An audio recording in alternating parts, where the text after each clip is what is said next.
Jauh sebelum ajaran Hindu masuk ke Pulau Jawa banyak berisi makhluk-makhluk gaib. Dan yang paling berkuasa, adalah makhluk gaib yang mungkin Anda sudah tahu, yaitu Semar, Togog, Bagong, Petruk, dan Gareng. Karena kesaktian dan keserakahan kelima makhluk gaib inilah, Pulau Jawa dapat sebutan isuk diisi sore mati, yang maksudnya, Pulau Jawa tidak bisa dihuni oleh manusia, walaupun dihuni akan terjadi pertumpahan darah di antaranya, baik karena perang, ataupun bencana alam. Kelima makhluk ini, menghuni mulai dari ujung barat sampai ujung timur Pulau Jawa, seperti contoh satu tempatnya Semar, yaitu di Pulau Ismoyo Pantai Balekambang Malang. Aji Saka. Aji Saka adalah penemu huruf Jawa, Hono Coroko, yaitu ketika Aji Saka menumbali tanah Jawa agar bisa dihuni manusia. Singkat cerita, Aji Saka datang ke Pulau Jawa, dan sudah menciptakan huruf Jawa. Dalam pengembaraannya, dia sadar bahwa tanah Jawa tidak stabil. Sering sekali darah manusia bercucuran, dan akhirnya beliau tahu kalau penyebabnya adalah kelima makhluk gaib tadi, yaitu Semar, Togog, Bagong, Petruk, dan Gareng. Akhirnya tanah Jawa ditumbali, atau diberi rajah dan doa, untuk bisa dihuni. Untuk tempatnya, masih banyak dipertanyakan. Syekh Subakir. Sebuah raja, juga memiliki tanggal kadaluarsa. Dalam perkembangannya, seiring dengan waktu dan semakin ramai Pulau Jawa, Raja Aji Saka tidak bisa bertahan lama dan menjadi kadaluarsa. Kembalilah keadaan di mana jin berkuasa, hujan darah di mana-mana, dan bencana merajalela. Lalu pada suatu ketika, datanglah waliullah pertama di Jawa, yaitu Syekh Subakir. Mengetahui kondisi Pulau Jawa yang sulit dihuni manusia, beliau menumbali tanah Jawa dengan Raja Kolocokro di Gunung Tidar. Dan, menjadi damai kembalilah Pulau Jawa kita tercinta ini. Namun seperti Raja Aji Saka, jelasnya Raja Syekh Subakir juga memiliki tanggal kadaluarsa. Pertanyaannya, kapankah itu terjadi? Semoga Allah senantiasa melindungi kita semua. Versi yang lain mengenai mitos Pulau Jawa. Alkisah, ketika itu di tanah Hindustan ada seorang Raja Brahmana, berjuluk Prabu Isaka, atau yang disebut dengan Prabu Aji Saka. Sang Prabu Aji Saka ini adalah putra dari Prabu Iwasaka, atau Betara Anggajali. Prabu Aji Saka diajari berbagai laku oleh ayahnya, sehingga ia mendapatkan banyak kesaktian sebagaimana para dewa.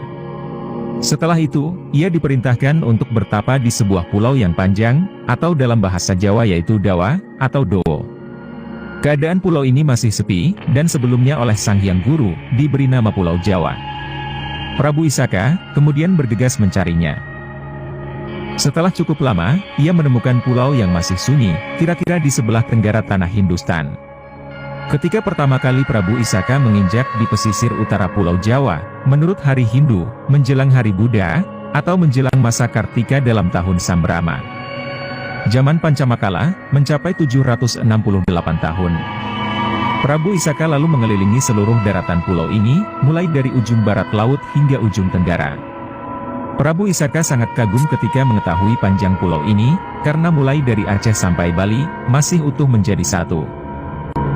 Dikisahkan, perjalanan Prabu Isaka mengelilingi Pulau Jawa, mendapat kemudahan dari Hyang Sukma.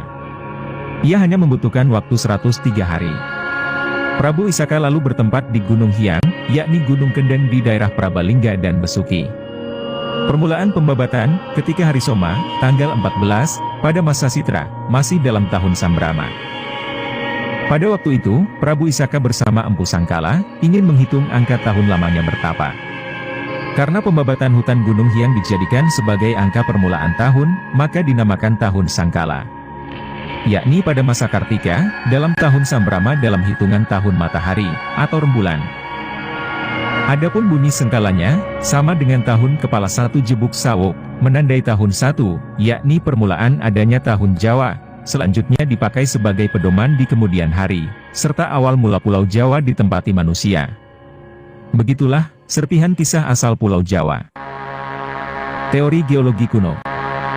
Sebuah teori geologi kuno versi lain lagi menyebutkan, proses terbentuknya daratan yang terjadi di Asia belahan selatan adalah akibat proses pergerakan anak benua India ke utara, yang bertabrakan dengan lempengan sebelah utara.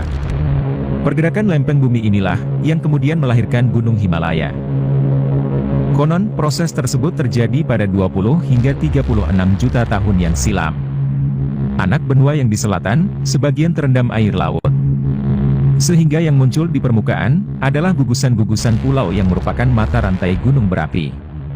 Gugusan pulau-pulau di Asia Tenggara, yang sebagian adalah Nuswantoro, atau Nusantara, yang pada zaman dahulu disebut Swetadwipa. Dari bagian daratan ini, salah satunya adalah gugusan anak benua yang disebut Jawata, yang satu potongan bagiannya, adalah Pulau Jawa. Jawata, artinya gurunya orang Jawa.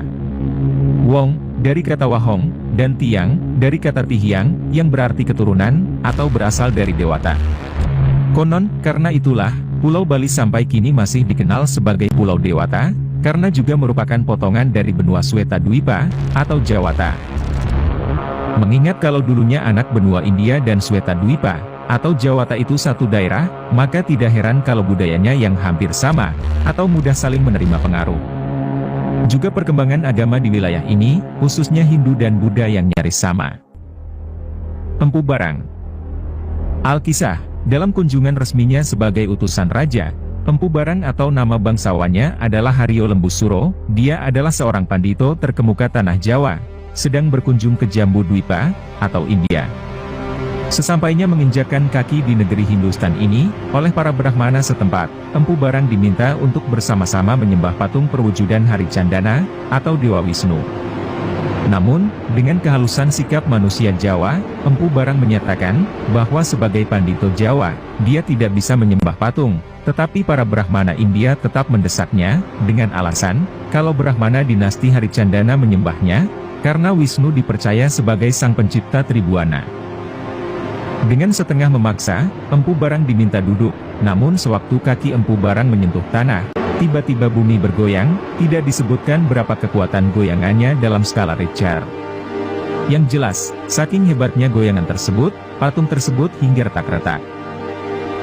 Memang, menurut tata cara Jawa, penyembahan kepada sang penguasa hidup itu bukan patung, tetapi lewat rasa sejati, sehingga hubungan kawula dengan Gusti menjadi serasi.